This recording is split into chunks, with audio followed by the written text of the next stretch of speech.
Did you know the US Constitution allows for splitting a state in two? The last time this happened was during the Civil War in 1863, when a group of counties in Virginia seceded from the state and rejoined the Union as West Virginia. In the state of Illinois, 7 counties approved the Illinois Separation Referendum in November, a measure directing county boards to explore the idea of splitting from Cook County by dividing the state in two. California, Oregon, Colorado, New York, and Minnesota also have similar aims to split anew. So what does this mean? And how likely is it that we'll be seeing a new state of Illinois?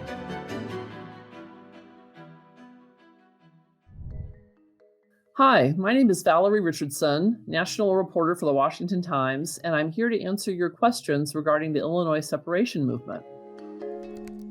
What is the Illinois Separation Referendum, and what happened in the state? The Illinois Separation Referendum is a question that has appeared on 33 county ballots in Illinois in the last 4 years, and in every case, it has passed. 33 counties have passed this. What it does is it asks the voters if they want their county boards to explore the idea of separating from the state of Illinois, specifically from Cook County, which is the state that Chicago resides in. Much of the state of Illinois is rural, and especially the downstate, and residents there don't feel like they're being represented, which is the impetus for this entire movement.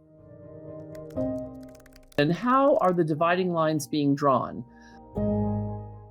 The answer is we don't know yet. The people behind the Illinois Separation Referendum are trying to put the question on as many ballots as possible to get an idea of which counties would like to separate from Illinois. Like I said, these are going to be mostly downstate. Probably may not be any counties, near Cook, or it may be every county but Cook. But they're trying to get a sense for how much support this idea has by running these ballot measures. Is there a real chance that a state like Illinois could separate and become 2 states? Anything is possible. This is constitutional. You can separate into 2 states. You can redraw your lines. But you need the approval of the state legislature involved, and you also need the approval of Congress. Do these groups want to secede from the Union? The commonly asked question, often these movements are referred to as secession movements, but the answer is no. The organizers make it very clear they do not want to separate from the Union. They want to stay in the Union. They just want to be the 51st state. They want to be a separate state so that they have better representation in terms of the people they have in the state legislature representing their ideas and their wishes. This effort is constitutional. They put it this way: it is constitutional to separate states. That can be done. Whether this particular effort is going to be done constitutionally sort of depends on how they proceed. They're in the very early stages. Is this effort unique to Illinois? No, it's not. We have a number of states, particularly in the West, it seems, that are trying to gauge interest in becoming new states or joining other states. And I think the best known and the biggest of these is Greater Idaho. Greater Idaho would like to split the eastern part of Oregon off from Western Oregon, which is where Portland is, and they want to join Idaho, become this larger state called, Greater Idaho or just Idaho, but that's what their movement is called. It's really because Idaho's a red state and Oregon's a blue state, but there are vast areas of Oregon. In fact, a majority of the landmass of Oregon contains people who are more conservative, and they don't feel like they're being represented by Portland.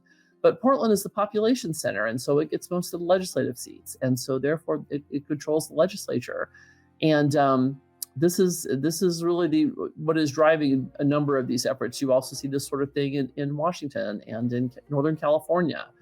You've seen it in Minnesota. So, but obviously it's difficult to do. This is why nobody has accomplished this yet. But never say never. It's possible, and anything can happen, honestly, with the right political winds. What is the main driving force behind these movements? So the main driving force is dissatisfaction with the state legislature. These are almost inevitably blue states with Democratic-controlled legislatures driven by one big population center like Portland or Chicago, that sort of rule the state, and the residents of the more rural areas, of the more conservative areas, don't feel they're being represented. Do I think any of these efforts will succeed? It's clearly a long shot. This hasn't been done since 1863. But then again, there is a path to do this under the Constitution. So, never say never.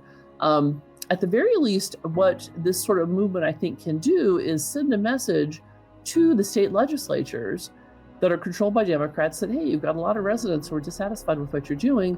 You're not paying attention to the needs of the rural area. Maybe you're governing the state as if it were all, one big urban area.